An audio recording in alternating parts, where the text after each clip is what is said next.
अब मेरे से नहीं होने वाला भजन। बहुत सुंदर सुनना, ये हमारी स्थिति है, हम सबकी स्थिति। मैं भगवान का नाम अब नहीं लूंगा। मेरे अंदर राक्षसी भाव भरा है, जो कहते हो इतने दिन हो गए नाम जप करते, मेरी पशुता नहीं गई, मेरा राक्षसी भाव नहीं गया। कितना नाम लिया, अरे मनुष्यता तो आई नहीं, देवत्व और भगवत भाव तो जाने दो। वैराग्य नहीं आया, भोगों से वैराग्य नहीं हुआ, वही प्रवृत्ति देखो बार बार काम आदि भोगों में जा रही। फिर क्या हुआ नाम लेने से? अरे नाम का फल तो यह था कि मुझे साधु बना देता, मैं जितेंद्रिय होता, मैं महापुरुष बन जाता। न साधु बना, न जितेंद्रिय बना, न महापुरुष बना। नाम जप रहा हूं, वही पशुता, वही राक्षसी भाव, वही भोगों की लालसा। जब मुझ जैसे नीच क्षुद्र पुरुष को भी नाम नहीं सुधार सका तो मैं आपके वचन कैसे मानूं? प्रीतम नाम ले, प्रीतम नाम ले। बहुत सुंदर प्रश्न कर रहे हैं। ये तो मुझे ऐसा लगता है बाबा कि आप खोखले शब्द बोलकर केवल सांत्वना देना चाहते हैं। शायद ये समाज की अंदर की भावना बाबा के सामने व्यक्त कर रहे हैं। नाम लेने से दुख निवारण हो जाएगा, मुझे शांति नहीं मिली, मेरे दुख नहीं गए। आप कहते रहते हो नाम जपो सब हो जाएगा, शांति मिल जाएगी, दुख नष्ट हो जाएगा। कब होगा? दिन पर दिन बीतते जा रहे हैं, रात की रात बीतती जा रही है। आपके भरोसे मैंने नाम शुरू किया लेकिन कुछ लाभ नहीं मिला। ये पतित पावन है, पातकी कितना भी बड़ा हो उसको तार देने वाला है, ये दीन बंधु है, ये सारी उपाधियां आपसे सुनी पर मुझे लगता मिथ्या है। ये नाम भक्तों के लिए कल्पतरु है। कोई भी पापी हो नाम जप करे उसके सारे पाप नष्ट हो जाएंगे। भगवान भक्त वत्सल है, उनसे भी ज्यादा दुलार करने वाला नाम है। लेकिन हम लोग पाषाण हृदय के हैं, ये नाम हमारे हृदय को नहीं पिघला सकता। हम लोग बड़े पापी हैं। किसी पवित्र हृदय की पुकार सुनते होंगे भगवान, हमारे जैसों की पुकार कैसे सुनेंगे? अगर तिल मात्र भी हमारा परिवर्तन हुआ होता तो मैं मान लेता। प्रश्न करता बाबा से कह रहे, पाषाण हृदयों को द्रवित करने की सामर्थ्य नहीं। शायद मैं अभी दया का पात्र नहीं, क्योंकि बहुत कठोर हृदय है। मेरे लिए अब एक ही रास्ता बचा है। अब मैं नाम छोड़ करके गंगा स्नान करना शुरू करता हूं। भक्त ने प्रश्न किया सीताराम दास जी से। अब मैं नाम छोड़कर भागीरथी गंगा की शरण लेता हूं। सुनते हैं वो बहुत पाप नाश करने वाली है, वो हमें नहीं। मैं अभागी हूं, दया करो संत भगवान। मुझे ये समझ में नहीं आया, बहुत दिन हो गए नाम जप करते हुए, मेरी पशुता नहीं गई, मेरा काम शांत नहीं हुआ। मैं बहुत सुंदर प्रश्न किया। हाँ प्रीतम, हाँ यही माया का खेल है। माया सबसे पहले बुद्धि को भ्रष्ट करती है। तेरा विवेक खो गया है, पर पराजित मत हो। अच्छा, तो तुमने कहा गंगा पाप नष्ट करने वाली भागीरथी है, मैं अब गंगा जी की शरण में जाता हूं। तो अरे आता ताई मनोदशा वाले, बाबा ने उत्तर दिया, आता ताई मनोदशा वाले, अपना आपा मत खो। भागीरथी जानते हैं तो कौन है? विष्णुपदी हैं। विष्णुपदी अर्थात भगवान श्री हरि के चरणों की धोवन। भगवान श्री हरि के चरणों का चरणामृत ही तो भागीरथी गंगा जी हैं। गांगम वारि मनोहारि मुरारि चरणच्युतम त्रिपुरारि शिरश्चारि पापापहारि पुना तुमाम। तुमने कहा अब मैं गंगा जी का सेवन करूंगा, तो क्या गंगा जी भगवान की समानता कर सकती है? नहीं। क्यों? क्योंकि गंगा जी भगवान की चरणामृत है। भगवान की चरणामृत है। गंगा जी के अधीन भगवान नहीं, भगवान की चरण धोवन गंगा जी है। और नाम भगवान को अधीन करने वाला है। तुम अभी समझ नहीं पाए मेरे लाडले। नाम से विश्वास मत हटाना। जाओ, मैं तुम्हें वचन देता हूं, यदि तुम नाम जप करते हो तो तुम्हारी स्थिति बदले न बदले, तुम्हें निश्चित भगवान की प्राप्ति होगी। शायद तुम भोग मरीचिका के पीछे दौड़ रहे हो, इसलिए तुम्हें अनुभव नहीं हो रहा। लेकिन मैं पूरी तरह से समझ गया हूं, तुम नाम अभी ठीक से जप नहीं रहे हो। क्योंकि नामनो यस्य यावती शक्ति पाप निर्हरणे हरे तावत कर तुम न शक्नोति पातकम पातकी जना। नाम में जितनी पाप नाश की शक्ति है उतना पाप कोई कर ही नहीं सकता। चाहे जितना ढेर सारा पाप हो गया हो, भगवान का नाम जप करने से तत्काल भस्म हो जाता है। याद रखना, हम इसीलिए सावधान करते थे कि नाम में अंतराय मत देना, नहीं तो कलयुग घुस जाएगा बुद्धि में और यही बुद्धि आपके अंदर आ जाएगी। यदि पाप आचरण कर बैठे तो ये उल्टा बुद्धि शुरू हो जाएगी कि यार इतने दिनों से नाम जप कर रहा हूं, कोई फर्क तो पड़ नहीं रहा मन में फर्क पड़े ना पड़े, तुम्हारी गति में फर्क पड़ जाएगा, तुम भगवत प्राप्त हो जाओगे, तुम्हें परम पद की प्राप्ति हो जाएगी। जैसे बताया कि स्वामी अखंडानंद जी से उनके शिष्य ने आकर कहा 18 वर्ष से राम राम जप रहा हूं, मुझे कोई लाभ नहीं दिखाई दिया, तो आप गुरु हैं इसलिए आपसे प्रार्थना करते हैं। तो स्वामी जी तो ज्ञान मूर्ति थे, अखंडानंद जी महाराज, उन्होंने कहा बहुत अच्छी बात बताई तुमने, हमारे पास एक मंत्र है जो बहुत जल्दी लाभ देगा, पर तुम हमें गुरु मानते हो? उन्होंने कहा जी। तो बोले हमारी कसम, अब इस पुराने नाम को, पुराने मंत्र को मत जपना 24 घंटे, फिर कल आओगे तब तुम्हें नया मंत्र दे देंगे। वो प्रणाम के जीव चले तो अभ्यासवश नाम निकला, और उसे रोकने की कोशिश करे तो और निकले, सीढ़ी तक गए, लौट कर आए और रो पड़े। बोले भगवान आप गुरु हो, आपकी कसम तोड़ नहीं सकता और नाम छूट नहीं सकता, अब कुछ भी हो नाम नहीं छोड़ सकते। वो चल रहा है। तो बोले ये मिला 18 साल में, तुम्हारे अंदर क्या परिवर्तन हुआ तुम नहीं जानते हो, अगर तुम जानने लगोगे तो अहंकार हो जाएगा। तुम्हारे अंदर ये परिवर्तन हुआ कि नाम में आसक्ति हो गई, तुम नाम छोड़ने, जिसकी नाम में आसक्ति हो गई तो धाम रूप लीला सब प्रकाशित हो जाता है। विचलित मत हो, तुमसे बोला है कि अगर तुम 100 नाम जप किए हो तो तुम्हारे वो 100 नाम भगवान के नाम बैंक में जमा है और वो तुम्हारा लोक पर लोक सब जगह मंगल करेंगे। विचलित होने की जरूरत नहीं कि 4 महीना हो गए नाम जप करते, अभी हमें अमुक सिद्धि नहीं आई, इतना समय हो गया अमुक लाभ नहीं मिला। ये जो तुम्हारी भोग प्रवृत्ति है यही तुम्हारे मन को गंदा कर देती है, और गंदे मन के विचार हैं कि नाम से मेरे को लाभ नहीं मिला, इतना समय हो गया। सावधान, नाम कभी व्यर्थ नहीं जाता। इसीलिए मैं कहता हूं कि निरंतर नाम जप करो। अगर नाम में अंतर मिला और वासना ने अपना खेल, तो फिर तुम्हारा मन मलिन हो जाएगा, भजन की तरफ नहीं लगेगा और लगेगा अरे कोई लाभ नहीं, ये सब केवल अर्थवाद जैसी बातें की जाती है कि नाम जप करो तुम्हारा मंगल हो जाएगा, तुम निर्विकार हो जाओगे, तुम्हें परम शांति मिलेगी। कोटि कोटि जन्मों के भोग संस्कार हैं, कोई एक जन्म के थोड़ी। नाम सबको मिटा रहा है, एक जन्म के होते तो कुछ दिनों में साफ हो जाते, करोड़ करोड़ जन्मों के पाप भोग संस्कार हैं उनको नाम मिटा रहा है। खूब अधिक से अधिक निरंतर नाम जप करो। ये जो तुम्हें भोग खींच रहे हैं ना, तो न जाने कितने जन्मों के भोग संस्कार तो नाम ने मिटा दिए, अब करोड़ों जन्मों के हैं तो नाम मिटा रहा है। तुम धैर्य पूर्वक जपते रहो। तुम यदि प्रबल पुरुषार्थ ना करोगे तो तुम्हारी स्थिति नहीं बनेगी। प्रबल पुरुषार्थ, बहुत प्रयत्न करके निरंतर नाम जप करने का प्रयास करते रहो। अविरल अखंड नाम जप करना, यही वह प्रबल पुरुषार्थ है। नाम लेने से सर्व पाप नष्ट के बाद जब ज्यों ही आनंद मिलना आरंभ होगा, त्यों ही तुम वाणी से नाम छोड़कर एक भी शब्द उच्चारण करना और नहीं चाहोगे, जब नाम का आनंद मिलेगा। अतः नाम खंडित ना होने पावे, अंतराय ना पड़ने पावे, निरंतरता अखंड नाम जप। क्योंकि खंडित होने पर भोग प्रवृत्ति को छिद्र मिल जाता है और वो हृदय में प्रवेश करके नाम जापक को दुख प्रदान करने वाली भावना, मलिन भावना प्रकाशित कर देती है। इसीलिए हम तुमसे कहते हैं कि खाते पीते सोते जागते उठते बैठते चलते फिरते हर समय नाम जप करो।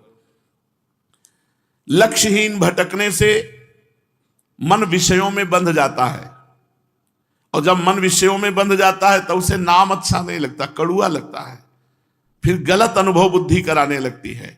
ये गलत बुद्धि जो अनुभव कराई उसी का प्रश्न है ये। तन्नास्ति कर्मजम लोके वाग्जम मानस में वा यन्न छपयते पापम कलो गोविंद कीर्तनम। कर्मजात, वाचिक और मानसिक कोई भी ऐसा पाप नहीं है जो इस कलयुग में भगवान के नाम जप नाम कीर्तन के द्वारा नष्ट ना हो जाए। भय किस बात का? केवल नाम लो, तुम्हें और कोई मतलब नहीं कि तुम्हारा परिवर्तन हुआ कि नहीं, तुम्हें आनंद मिला कि नहीं मिला। तुम एक बार आज्ञा पालन करो, केवल नाम जप करो। जब तक तुम्हारी स्थिति नहीं आती तब तक तुम कोई विचार मत करो, केवल आज्ञा पालन करो, नाम लेते जाओ, अवश्य ही स्थिर हो पाओगे। तुम्हारे सारे दुख निसंशय दूर हो जाएंगे। एक मैं आसान उदाहरण देता हूं। देखो, एक लोहे की छड़ जब तुम आग की भट्टी में रखोगे तो अग्नि के समान लाल हो जाएगी, बिल्कुल ठीक अग्नि जैसी उसमें ज्वलन शक्ति होगी।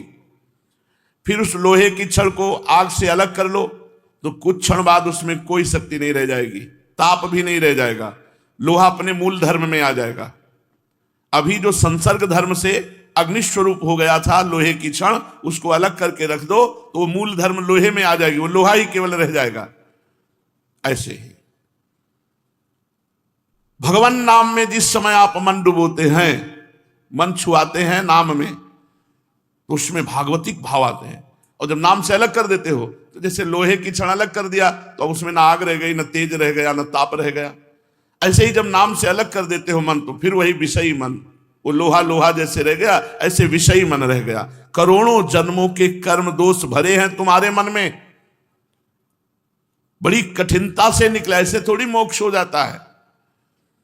जितनी देर तुम अपने मन रूपी लोहे को नाम रूपी अग्नि में रखे रहोगे, उतनी देर वो अग्नि के समान गुणधर्म स्वीकार करने वाला जैसे लोहा, ऐसे भागवती गुणधर्म स्वीकार करने वाला मन, और वो भस्म करता जाएगा जन्म जन्म के पापों को, और मन में एक दिव्य शक्ति आने लगेगी। लेकिन जैसे ही नाम लेना बंद करोगे तो वाणी का व्यर्थ वार्ता में प्रयोग होने लगेगा, भोग रूपी हवा लगेगी, तुम्हारे मन में जो नाम की शक्ति थी वो शांत हो जाएगी और फिर भोगों में लग जाओगे, और फिर शक्तिहीन होकर विचार करोगे कि नाम से कोई लाभ नहीं मिला। इसलिए कहता हूं, अपने मन को नाम रूपी अग्नि से निकालो ही मत, उसे नामाग्नि में ही रहने दो। कलयुग में भोग रूपी हवा बहुत बलशाली चल रही है, बहुत सावधान रहो। हे गुरुदेव, अब समझ में आया। अभी तक अविरल अखंड नाम नहीं लेते थे, तभी हमें भोग प्रवृत्ति का जड़ से उच्चाटन करने का उपाय नहीं मिला, जड़ से उखाड़ फेंकने का उपाय नहीं मिला, तभी हमारे अंदर पशुत्व का विनाश नहीं हुआ, तभी हमारे मन की मलिनता नष्ट नहीं हुई। प्रभु, आपके वचनों से मैं जो निराश हताश हो रहा था, बड़ा उत्साह आ रहा है। हे पतित पावन, मुझे ये तो बताओ कि कितने दिनों तक नामाग्नि के संयोग में मन को रखना पड़ेगा? मन का नामाग्नि से संयोग करने की आवश्यकता, मन रूपी लोहा जब तक शुद्ध ना हो जाए तब तक। जब स्वाभाविक मन में नाम चलने लगे तो जान लेना कि मन हमारा शुद्ध हो गया। जब आप जप नहीं रहे लेकिन मन जप रहा है, मन का मैलापन, असार अंश, पाप अंश जब दूर हो जाएगा तो मन तलवार की तरह हो जाएगा। हर विषय भोगों की चिंतन को काट काट के भगवत चिंतन में तन्मय रहेगा। इतनी प्रवीण मन और बुद्धि की धार हो जाती है कि हम सोच रहे हैं कि अभी आपसे ये बात कहेंगे और मंत्र चल रहा है, तो 2 ही 4 मंत्र बाद मुझे आपसे क्या कहना था, चली गई बात। वो मंत्राकार वृत्ति। फिर कोई स्फुरण आया, फिर उसका जो ही चिंतन हुआ कि वो मन मनोराज्य फेंकता रहता है, पर मंत्र की इतनी अद्भुत आवृत्ति बार बार हो रही, वो भी गया, वो भी गया। धीरे धीरे स्फुरणाएं बंद होने लगती, मंत्राकार वृत्ति होने लगती। आप प्रयासरत रहिए। जिस समय शरीर की अहमता और ममता, ये नाम के प्रभाव से तीखी हुई बुद्धि एक क्षण में काट देगी, उसी समय तुम देखोगे कि नाम का प्रभाव तुम्हारे ऊपर क्या पड़ रहा है। कुत्ते का मांस खाने वाला चांडाल भी यदि नाम जप करे तो नाम उसे परम पवित्र जगत पूज्य बना देगा। अवत सुपचतो गरियान या जिभ्या के वर्तते नाम तुभ्यम। तुम्हें मालूम है नाम की महिमा? न नाम सदृशम ज्ञानम, न नाम सदृशम व्रतम, न नाम सदृशम ध्यानम, न नाम सदृशम फलम, न नाम सदृश त्यागो, न नाम सदृशः क्षमा, न नाम सदृशम पुण्यम, न नाम सदृशी गति। नाम के सदस्य ज्ञान नहीं है। यदि तुम निरंतर नाम जप कर रहे हो तो जो तुम्हें ज्ञान प्राप्त होगा उसकी समानता कोई पढ़ लिख करके ज्ञान प्राप्त करने वाला नहीं होगा। न नाम सदसम ज्ञानम और न नाम सदसम व्रतम। एक व्रत ले लिया आपने कि आज से मैं अखंड नाम जप करूंगा, इससे बड़ा कोई व्रत नहीं। नाम जपने के संकल्प से बढ़कर कोई संकल्प नहीं, कोई व्रत नहीं। यदि आपने नियम ले लिया कि आज से मैं निरंतर अखंड नाम जप करूंगा, ये बहुत बड़ी बात हो गई, बहुत बड़ा व्रत हो गया। न नाम सदसम ध्यानम, जो नाम का ध्यान करते हैं इससे बड़ा कोई ध्यान नहीं। राधा ध्यान करते हुए जप रहे हो, इससे बड़ा कोई ध्यान नहीं। न नाम सदसम फलम, यदि नाम जप कर रहे हो तो यही सबसे बड़ा साधना का फल मिला कि आपसे नाम जप हो रहा है। श्री हरिवंश नाम नित कहो, नाम प्रभाव नाम फल लहो, नाम हमारी गति सदा। सेवक जी महाराज कह रहे, मैं श्री हरिवंश नाम नित रटता हूं और नाम का फल नाम ही चाहता हूं, नाम ही हमारी गति है, नाम ही सबसे बड़ा फल है। सब पुण्यों का, सब साधनाओं का फल है कि आपकी जिह्वा में निरंतर नाम चल रहा है। न नाम सदसस त्यागो, यदि नाम जप करते हुए आप देखिएगा कि आपको कैसे त्यागी बनाता है नाम। भोगों के बीच में रहते हुए जो जल में कमल का फूल रहे, जैसे जल में ही कमल उत्पन्न होता है लेकिन निरपेक्ष रहता है, उसको जल की अपेक्षा नहीं कि वो जल उसमें स्थित हो जाए एक बूंद भी, वो बिल्कुल निर्विकार जल से अलग रहता है। ऐसे ही निरपेक्ष समाज में रहता हुआ, निर्विकार समाज में रहता हुआ, वो परम त्यागी भोगों के बीच में रहता हुआ भगवान नाम जापक। अगर नाम जप नहीं है तो त्याग बाहरी करने से आंतरिक राग नष्ट नहीं हो जाता, आंतरिक राग नष्ट होता है नाम जप करने से। जब आंतरिक राग नष्ट हो गया तो भोगों के बीच में बैठे हुए भी तुम परम त्यागी हो। इसीलिए न नाम सदसस त्यागो, नाम के बराबर त्याग कोई और है नहीं। न नाम सदसा क्षमा, इंद्रियों पर विजय प्राप्त करना, ये नाम के बल से हो जाएगा। खूब नाम जप करो, आपकी इंद्रियां शांत होती चली जाएंगी। न नाम सदसम पुण्यम, नाम के समान कोई पुण्य नहीं है। एक रोज गंगा स्नान करता हो, एक निरंतर नाम जप करता हो, अपने आप निर्णय दिखाई देगा कि थोड़ी देर तो भागवती गंगा जी में स्नान किया, इसके बाद उसका चिंतन क्या चल रहा है। और जो निरंतर नाम जप कर रहा है उसका आंतरिक चिंतन भगवान से जुड़ा हुआ है। इसलिए नाम के सदस्य कोई पुण्य नहीं और न नाम सदसी गति, नाम के बराबर कोई गति नहीं। तो समझे मेरे मनमोहन, मेरी बात समझ। अचानक तेरी बुद्धि ऐसे कैसे बदल गई, तू बहुत दूर पीछे हट गया। अब सुन, अपनी बुद्धि और मन को ठीक कर। मन और बुद्धि में नाम समाये, नाम ये व्यर्थ के विचार नहीं। मैं तुमसे एक दान मांगता हूं। क्या? तुम हर समय मुझे दे दो नाम जपने के लिए, कि आज से तुम हर समय नाम जप करोगे। ये डोनेशन है, नहीं तुम मुझे दान। भगवान ने क्या मांगा? भगवान भी कह रहे दान करो, गीता जी में कह रहे दान करो। क्या? मैं ये मन आधत्स्व मैं बुद्धि निवेश है, मेरे में मन लगा दो। मन मना भव, मेरे मन वाले बनो। अपने मन का दान करो, रुपए का दान नहीं, धन का दान नहीं, भोजन का दान नहीं। ये सब साधारण पुण्य है। असाधारण दान करो। क्या? मन का दान कर दिया, भगवान की सेवा में तन लगा दिया, भगवान के सुमिरन में मन लगा दिया, सबसे बड़े दानी हो। आज मैं तुमसे मांगता हूं कि तुम मुझे ये दान दो। क्या? कि तुम निरंतर नाम जप करोगे। कितना करुणा है संतों के हृदय में। तुम मुझे वचन दो, तुम मुझे ये दान दो कि तुम निरंतर नाम जप करोगे, अविराम नाम जप करोगे, सदा सर्वदा अखंडित नाम जप करोगे। जो नाम जप करता है वो प्राणों पर विजय प्राप्त कर लेता है। जो नाम जप करता है वो प्रभु की प्राप्ति अवश्य कर लेता है। जो नाम जप करता है समस्त आध्यात्मिक संपत्ति उसमें जागृत हो जाती है। नाम की कृपा से घनघोर कलयुग पर भी विजय प्राप्त की जा सकती है। इसलिए तुम विश्वास करके निरंतर नाम जप करो। श्रीमद् भागवत महापुराण। भगवान श्री कृष्णचंद्र जी से उद्धव जी प्रश्न करते हैं, यथा त्वमारविंदाक्ष यादृशं वा यदात्मकं ध्यायेन् मुमुक्षुरे तन्मे ध्यानम त्वं वक्तुमर्हसि। उद्धव जी ने पूछा, त्वाम अरविंदाक्ष, हे कमल नयन श्याम सुंदर, आप कृपा करके बताइए कि जो संसार से मुक्त होना चाहता है मुमुक्ष पुरुष, वो आपका किस रूप से, किस प्रकार से ध्यान करे। भगवान श्री कृष्ण ने कहा, प्रिय उद्धव, ध्यान के लिए जो भूमि होनी चाहिए वो सम होनी चाहिए, टेढ़ी बेढ़ी नहीं होनी चाहिए। जिसमें आसन लगा के बैठा जाए वो भूमि सम होनी चाहिए। ना बहुत ऊंचा आसन हो ना बहुत नीचा आसन हो, समान हो, बराबर भूमि पर। और आसन पर बैठे शरीर को सीधा रख करके आराम से जिसमें बैठा जा सके, सुखासन, पद्मासन, सिद्धासन, ऐसे आसनों पे आराम से बैठ जाए और हाथों की हथेलियां पैर की गांठों पर ऐसे, और या फिर अपनी गोद में ऐसे। दो ही पद्धति है ध्यान की, या तो ऐसे और या ऐसे, और सीधा मेरुदंड एकदम सीधा, आसन समान, ऊंचा नीचा नहीं।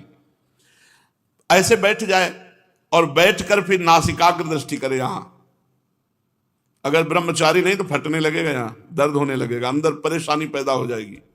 ब्रह्मचारी है तो कुतकुताहट होने लगेगी, धीरे धीरे आनंद बढ़ने लगेगा। यहां दृष्टि रखो नासिकाग्र, बहुत एकाग्रता होती, इससे बहुत लाभ मिलता है। अपने लोगों ने घंटों रखा है नासिकाग्र दृष्टि, और चलते हुए भी चल रहे नासिकाग्र दृष्टि रखते हुए गंगा की रेती पर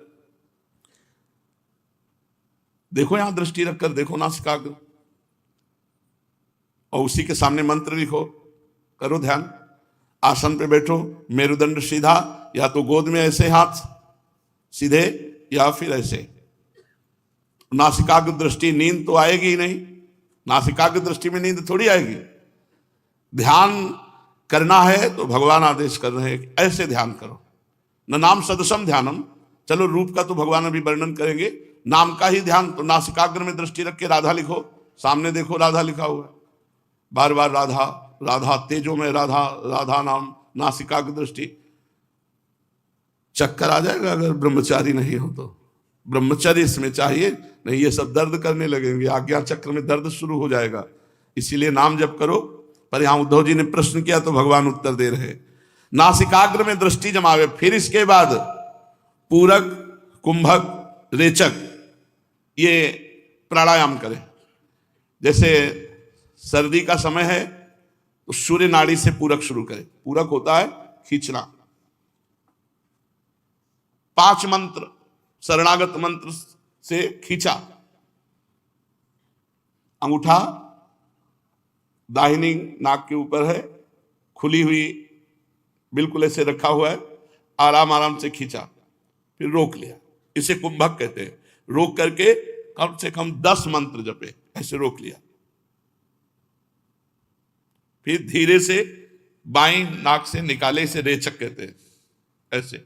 फिर पूरक, कुंभक, रेचक, इस पद्धति से 10 प्राणायाम अभी, फिर 3-4 घंटे बाद 10 प्राणायाम, फिर 3-4 घंटे बाद 10 प्राणायाम, 30-30 प्राणायाम यदि 1 महीने तक किया जाए तो प्राणवायु संयमन में आ जाती है, प्राणवायु सूक्ष्म होने लगती है। प्राणायामों का नाड़ियों के द्वारा शोधन करें, फिर प्राणायाम का धीरे धीरे अभ्यास बढ़ाता चला जाए।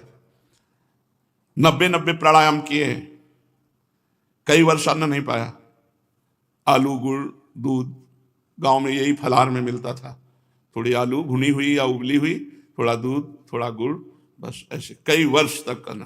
पर प्राणायाम के में बहुत अपार सामर्थ्य। गंगा स्नान करके पद्मासन लगा के जो प्राणायाम खींच के करते थे, पसीना पसीना पूरे शरीर में आ जाता था।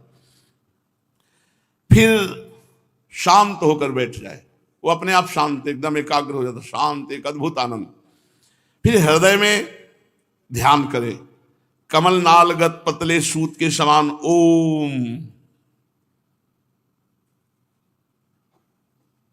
ओमकार का ध्यान करें। फिर प्राणों को धीरे धीरे ऊपर खींचे, यौगिक क्रिया। फिर एक ऐसा भाव करे कि खोपड़ी में जैसे घंटा बज रहा हो, ऐसे घंटा नाद अंदर हो रहा है, ऐसा चिंतन करे, वैसे सुनाई देने लगेगा। फिर उस घंटानाद के स्वर का ताता ना टूटने पावे, टन टन टन, जैसे ऐसे नहीं, वैसे दिमाग में वैसे भर रहा। अरे सब योगियों के अभ्यास है, तुम्हें तो राधा राधा चिंतन करना है। फिर 30-30 प्राणायाम, ये जो लिखा है भगवान की कृपा से साधना नैष्ठिक ब्रह्मचर्य में ही हुई है। 30-30 प्राणायाम, ओंकार सहित प्राणायाम का अभ्यास, ऐसा 1 महीने के अंदर प्राणवायु वश में हो जाएगी। सैनपुर में जब थे तो भी कई बार ये तो अनुष्ठान थे, और नित्य प्राणायाम तो होता ही था, यहां तक हुआ हित धाम तक।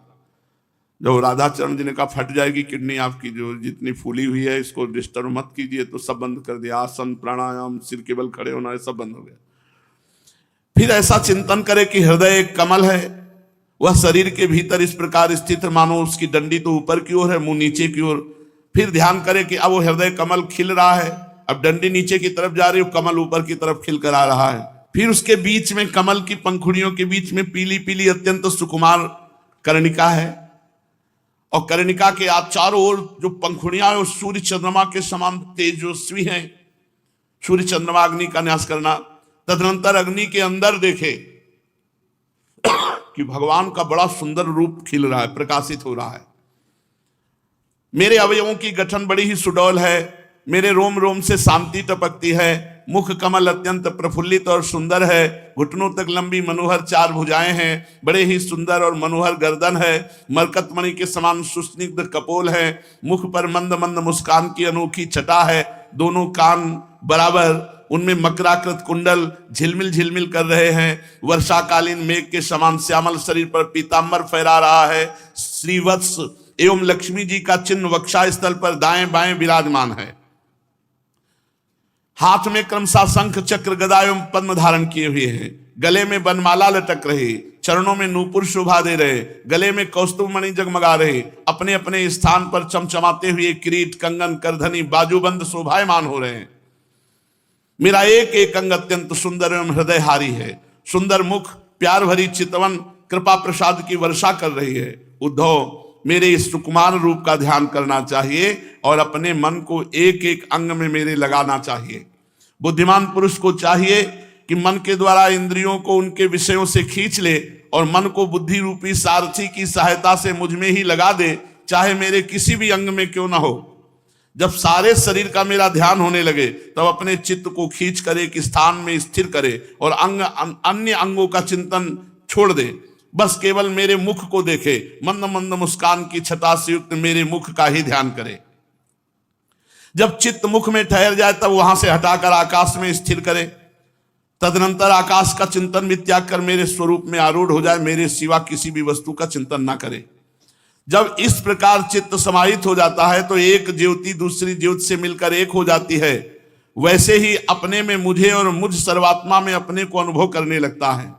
जो योगी इस प्रकार तीव्र ध्यान योग के द्वारा मुझ में ही अपने चित्त का संयम करता है, उसके चित्त से वस्तु की अनेकता, तत्संबंधी ज्ञान और उनकी प्राप्ति के लिए होने वाले कर्मों का भ्रम शीघ्र ही निवृत्त हो जाता है।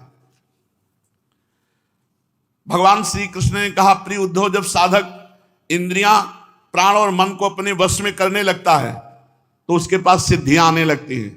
जो इंद्रियों पर विजय प्राप्त किए, मन पर विजय प्राप्त किए, प्राणों पर विजय प्राप्त किए और तन्मय है भगवत प्राप्ति के लिए, तो उसको गिराने के लिए सिद्धियां आती हैं। ये सिद्धियां स्वीकार करना कोई अच्छी बात नहीं है। जो भगवत प्रेमी महात्मा जन है वो इसे स्वीकार नहीं करते। उद्धव जी ने कहा, कौन सी धारणा करने से किस प्रकार कौन सी सिद्धि प्राप्त होती है, सिद्धियों की संख्या कितनी है, योगियों को आप ही तो सिद्धियां देते हैं, इसलिए आप कृपा करके वर्णन करें। भगवान श्री कृष्ण ने कहा, प्रिय उद्धव, धारणा योग के पारगामी योगियों ने प्रधान 18 प्रकार की सिद्धियां बताई हैं।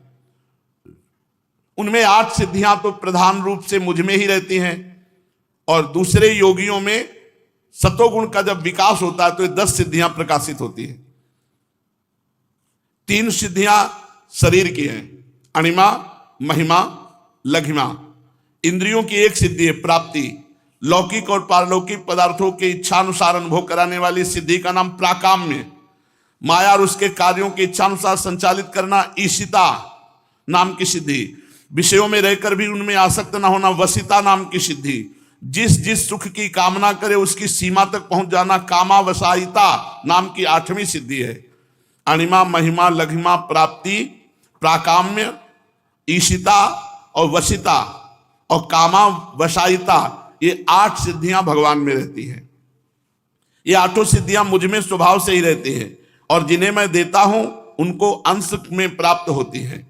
इनके अतिरिक्त और भी कई सिद्धियां हैं, जैसे बिना खाए पिए बहुत समय तक रहना, भूख प्यास आदि के वेगों का बिल्कुल भी प्रभाव न पड़ना, जैसे बहुत दूर की वस्तु बैठे बैठे देख लेना, बहुत दूर की बातें सुन लेना, मन के साथ ही शरीर का उस स्थान पर पहुंच जाना। चिंतन किया, अमेरिका पहुंच गए बिना विमान के, मन के साथ जहां चिंतन गया वहां शरीर प्रकट कर देना, इच्छानुसार रूप बना लेना, दूसरे के शरीर में प्रवेश कर जाना, जब इच्छा हो तब शरीर छोड़ देना, अप्सराओं के साथ देव क्रीड़ा, दर्शन, ये सब संकल्प सिद्धियां योगियों को प्राप्त होती है। जो संयमी होते, जो जितेंद्री होते, सबसे बिना नन नच के आज्ञा पालन करा लेना, ये सिद्धि। कई रूप एक साथ प्रकट कर लेना, कई जगह एक ही रूप प्रकट कर लेना, यहां थे वहां थे वहां थे वहां थे, 10 जगह एक ही जगह मिलना। भूत भविष्य वर्तमान की बात जान लेना, पीछे क्या हुआ था, आगे क्या होगा, वर्तमान में तुम क्या सोच रहे हो, ये सब बातें सिद्धियों से। शीत उष्ण, सुख दुख, राग द्वेष, इन द्वंद्वों के वश में ना होना, दूसरे की मन की बात जान लेना, अग्नि सूर्य जल विष आदि की शक्तियों को स्तंभित कर देना। जल को स्तंभित करके पादुका पहन करके बिल्कुल सूखे की तरह जा रहा है, सूर्य के तेज को रोक देना, और अग्नि को स्तंभित कर देना, ज्वाला में ऐसे जा रहा है कहीं रुआ नहीं झुलसेगा उसका, और विष को पी लेना लेकिन कोई प्रभाव विष का नहीं पड़ेगा, उसकी शक्तियों को स्तंभित कर देना। किसी से कभी पराजित न होना, ये योगियों को सिद्धियां प्राप्त होती है। योग धारणा से जो सिद्धियां प्राप्त होती हैं उनका मैंने नाम निर्देशक के साथ वर्णन किया। अब किस धारणा से कौन सी सिद्धि प्राप्त होती है ये बतलाता हूं, सुनो। पंचभूतों की सूक्ष्मतम मात्राएं मेरा ही शरीर है। जो साधक केवल मेरे उसी पंचभूतात्मक शरीर की उपासना करता है और अपने मन को तदाकार बनाकर उसी में लगा देता है, मेरे तन्मात्रात्मक शरीर के अतिरिक्त और किसी भी वस्तु का चिंतन नहीं करता, उसे अणिमा नाम की सिद्धि प्राप्त होती है। अणिमा, पत्थर में भी प्रवेश कर जाना, पहाड़ में भी प्रवेश कर जाना, इधर से उधर निकल जाना, जहां बिल्कुल छेद नहीं है वहां भी प्रवेश कर जाना, अणुता प्राप्त हो जाती है। अणिमा नाम की सिद्धि में वो घोर कठोर पत्थर में भी प्रवेश कर जाएगा, और महातत्व के रूप में भी मैं ही प्रकाशित हो रहा हूं। उस रूप में समस्त व्यवहारिक ज्ञानों का केंद्र हूं। जो मेरे उस रूप में अपने मन को महत्वाकार करके तन्मय कर देता है, उसे महिमा नाम की सिद्धि प्राप्त होती है। महिमा नाम की सिद्धि वो कहीं कहीं भी जा सकता है। ब्रह्मलोक अभी पहुंच गया, सोचते ही पहुंच गया। आकाशचारी जहां भी जाना चाहे, जहां भी जिस लोक में बेरोक टोक, जिसको महिमा नाम की सिद्धि प्राप्त है, जहां मन लगा देगा वहीं पहुंच गया, वहीं शरीर उपस्थित हो जाएगा। कि रेल में बैठने की जरूरत क्या है, संकल्प किया पहुंच गए जहां जाना है। तो अब इसके लिए योग सिद्धि चाहिए, जितेंद्रियता चाहिए। जो योगी वायु आदि 4 भूतों के परमाणुओं में मेरा ही रूप समझ करके चित्त को तदाकार कर देता, उसे लघिमा नाम की सिद्धि प्राप्त होती है। परमाणु रूप काल के समान सूक्ष्म वस्तु बनने की सामर्थ्य होती है। जैसे हनुमान जी महाराज अति लघु रूप धर्यो, परमाणु सबसे छोटी वस्तु है, मतलब आंखों से दिखाई नहीं देगा, इतना छोटा रूप धर करके जा, अति लघु रूप धर्यो हनुमाना, पैठा नगर सुमिरी भगवाना। ये लघिमा नाम की सिद्धि की मतलब आंखों से दिखाई ही नहीं देगा, इतना सूक्ष्म रूप धारण करके जाया जा सकता है। जो सात्विक अहंकार को मेरा स्वरूप समझकर मेरे उसी रूप में चित्त की धारणा करता है, वह समस्त इंद्रियों का अधिष्ठाता हो जाता है। मेरा चिंतन करने वाला भक्त इस प्रकार प्राप्ति नाम की सिद्धि प्राप्त करता है। प्राप्ति, जो सोचे वो प्राप्त हो जाए, जो सोचे वो तत्काल प्राप्त हो जाए। प्राप्ति नाम की, उसे कोई अप्राप्त नहीं, जो सोचे वो प्राप्त हो जाए। जो पुरुष मुझ महत्वाभिमानी सूत्रात्मा में अपना चित्त स्थिर करता है, उसे अव्यक्त जन्मात्मा सूत्रात्मा की प्राकाम्य नाम की सिद्धि प्राप्त होती है। इच्छा अनुसार जो भोगना चाहे वो तत्काल भोग उपस्थित है और भोगे, जितने काल तक भोगना चाहे भोगे। जैसे इस सिद्धि का कुछ अंश दत्तात्रेय जी की कृपा से शास्त्राबाहु अर्जुन को 88,000 वर्ष तक जवान रह करके विषयों का उपभोग किया। ये 88,000 वर्ष तक इच्छानुसार भोग भोगना। जो त्रिगुणमयी माया के स्वामी मेरे काल स्वरूप विश्व रूप की धारणा करता है, वो शरीरों और जीवों को अपने इच्छानुसार प्रेरित करने की सामर्थ्य रखता है। इस सिद्धि का नाम ईशत्व है। जैसा चाहा वो सामने वाला वैसा ही बोलेगा, जैसा चला वैसे ही चलेगा, कोई भी त्रिभुवन में उसकी आज्ञा का उल्लंघन नहीं कर सकता। इसे ईशत्व नाम की सिद्धि कहते हैं। ये पूर्णता भगवान में रहती है और अंश मात्र में योगियों में प्रकाशित होती है। जो योगी मेरे नारायण स्वरूप में, जिसे तुरी और भगवान कहते हैं, मन को लगा देता है तो मेरे स्वाभाविक गुण उसमें प्रकट होने लगते हैं। उसे वसिता नाम की सिद्धि कहते हैं। जिसको चाहे वशीभूत कर ले, जिसको भी चाहे अधीन कर ले, ये भगवान की वसिता सिद्धि, इसलिए भगवान में ये विराजमान है। निर्गुण ब्रह्म भी मैं ही हूं, जो अपना निर्मल मन मेरे इस निर्गुण ब्रह्म स्वरूप में स्थित कर देता है, उसे परमानंद स्वरूपिणी कामावसायिता नाम की सिद्धि प्राप्त होती है। इसके मिलने पर उसकी सारी कामनाएं पूर्ण हो जाती हैं, जो कामना करे। देखो भगवान के भजन से क्या क्या मिलता है। प्रिय उद्धव, वह रूप जो श्वेत द्वीप का स्वामी है, अत्यंत शुद्ध और धर्ममय है, जो उसकी धारणा करता है उसे ये क्षय कभी व्याप्त नहीं होते। भूख, प्यास, जन्म, मृत्यु, शोक, मोह, इन छह उर्मियों से वो मुक्त हो जाता है, उसे शुद्ध स्वरूप की प्राप्ति होती है।